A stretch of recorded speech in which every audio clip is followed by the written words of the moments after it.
Good morning friend के YouTube channel में आप सभी का स्वागत है। जी हाँ फ्रेंड्स, जीएसटी पोर्टल के द्वारा इनवॉइसिंग जब आप बनाते हैं तो आप सभी के पास एक एसएमएस जो है वो पिछले 2 दिनों के अंदर आया है, जिसको लेकर के बहुत ज्यादा कंफ्यूजन जो है वो आ रही है कि इस एसएमएस का क्या मीनिंग है और कौन सी एग्जम्पशन की बात करी गई है। आपको मैं बता दूं, जो एसएमएस आया है उसमें क्या लिखा गया है। उसमें ये लिखा जा रहा है कि as per the e-invoice provisions under GST, you have to generate e-invoice on GST portal। यानी कि जो जीएसटी के प्रोविजंस है जिसमें ये लिखा गया कि 5 करोड़ से ऊपर टर्नओवर होने पे आपको ई इनवॉइस जो है वो बनाना है if you qualify for the exemption. और उसी रूल्स में ये भी लिखा गया है कुछ नोटिफाइड पर्संस हैं जिनको ई इनवॉइस से एग्जम्प्ट कर दिया गया है, भले ही उनका टर्नओवर 5 करोड़ रुपए से ऊपर क्यों ही ना हो। तो यहां पर जो एग्जेम्प्टेड पर्संस हैं उनके लिए ये एसएमएस है कि आप जो है क्या करें, kindly fill the invoice exemption declaration form on the GST portal. और वहां पर ई इनवॉइस का पोर्टल लिंक आपको दिया गया है, उस लिंक पे आप क्लिक करेंगे तो आपके सामने ये विंडो ओपन होगा जिसमें आप लॉग इन करके इस पर्टिकुलर डैशबोर्ड पे आएंगे। इसी डैशबोर्ड में आपको फर्दर जो एग्जम्पशन वाली चीज है वो डिक्लेयर करनी। आगे इसमें लिखा गया है एल्स स्टार्ट जनरेटिंग ई इनवॉइस। यानी कि अगर आपका 5 करोड़ से ऊपर का टर्नओवर है और आप उस एग्जम्पशन की कैटेगरी में नहीं हैं तो आप ई इनवॉइस बनाना तुरंत स्टार्ट कर दीजिए। मतलब ये कि अगर आपका 5 करोड़ से ऊपर है और आप एग्जेम्प्टेड वाली कैटेगरी में हैं लेकिन आपने ये डिक्लेरेशन नहीं डाली है तो आपके लिए एक खतरे की घंटी है। ठीक है, तो एग्जेम्प्टेड कैटेगरी को ये डिक्लेरेशन भरना जरूरी है। अदरवाइज अगर आप नहीं है एग्जेम्प्टेड तो ई इनवॉइस बना लीजिए, क्योंकि उसके बाद लिखा है एनी नॉन कंप्लायंस। इस पर्टिकुलर मैसेज का या इस पर्टिकुलर रूल का जो नॉन कंप्लायंस है वो आपको पेनल्टी और आपके रिसिपिएंट को इनपुट टैक्स क्रेडिट लेने में समस्या खड़ा कर देगा। क्योंकि रूल 48 सब रूल 4 और रूल 48 सब रूल 5 जो कई बार हम लोग अपने सेशंस में अपने फुल कोर्स के अंदर आपको बताया है, उसका इम्प्लीकेशंस अब धीरे धीरे नजर आ रहा है। तो आप एग्जामेशन कैसे फाइल करेंगे, उस एसएमएस का क्या मीनिंग है वो आपको समझना है। यहां पर आप देख पा रहे हैं लॉगिन करने के बाद ई इनवॉइस के डैशबोर्ड पोर्टल पे यहां एक ऑप्शन आपको दिख रहा है ई इनवॉइस एग्जम्पशन डिक्लेरेशन। आपको इस पे क्लिक करना है। जैसे ही आप क्लिक करेंगे आपको यहां पर क्या मिल रहा है, please note that this filing of exemption declaration form will not impact your E invoice enablement status. दो बात होती है, मान लो आपका टर्नओवर 5 करोड़ से ऊपर है तो आपको ई इनवॉइस इनेबल करके दे देगा जीएसटी पोर्टल, आपके लिए ई इनवॉइस इनेबल है। लेकिन अगर आप कुछ स्पेसिफाइड कैटेगरी ऑफ पर्संस हैं तो ई इनवॉइस इनेबल होने के बाद भी आपको आईआरएन या ई इनवॉइस बनाने की जरूरत नहीं है, क्योंकि आप स्पेसिफिकली एग्जेम्प्ट कर दिए गए। तो वही यहां बोला गया कि जैसे ही आप एग्जम्पशन डिक्लेरेशन डालेंगे इसका मतलब ये नहीं है कि आपको ई इनवॉइस इनेबल्ड नहीं रहेगा, वो इनेबल्ड रहेगा। This form is solely for the declaring exemption from the e invoice as per GST rules. As per GST rules जो एग्जम्प्टेड पर्संस हैं सिर्फ और सिर्फ उनके लिए ये फॉर्म जो है दिया गया। आप जैसे ही इस पे क्लिक करेंगे यहां पर आपसे पूछा जाएगा ई इनवॉइस एग्जम्पशन डिक्लेरेशन आप भरना चाहते हैं या नहीं।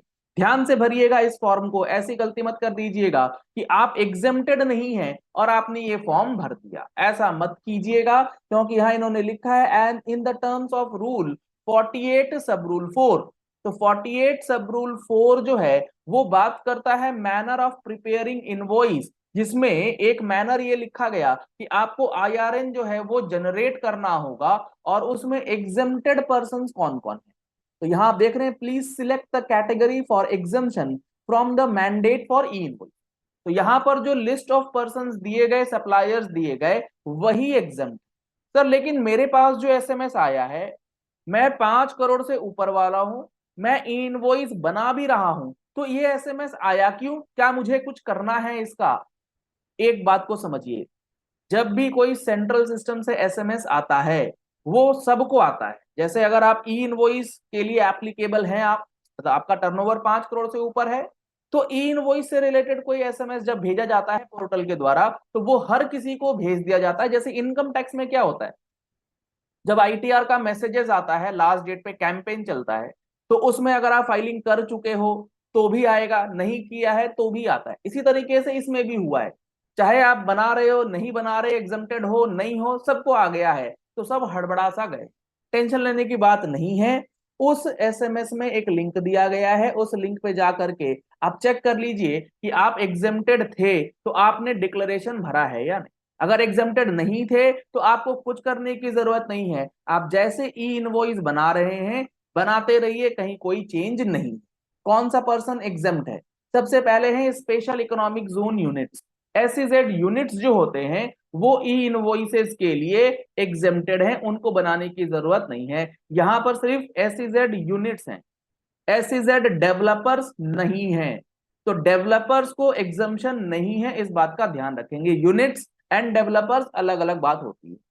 उसके बाद है इंश्योरर, यानी कि इंश्योरेंस कंपनीज जो होती हैं उनको ई इनवॉइसिंग करने की जरूरत नहीं है, उनको ये एग्जम्पशन भरना है।